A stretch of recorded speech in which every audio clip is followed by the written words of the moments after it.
Hey everybody, it's John, aka Golden John Ion, and I'm here with another quick hit computer tip. Here's a quick question. Do you have an ISO file you need to run but don't have access to a DVD drive?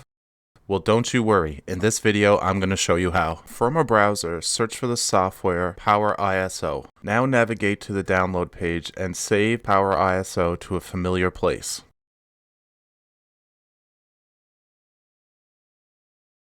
After it downloads, navigate to the installer and begin installing Power ISO.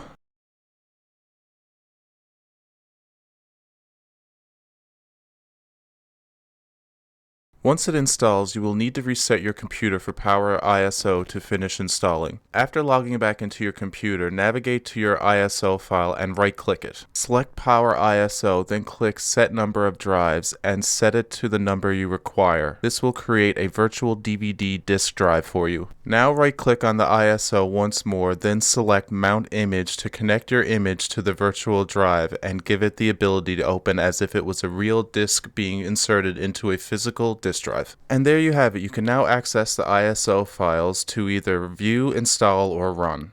And that's where I'm going to end this tutorial. Thanks for watching and stay tuned for more videos.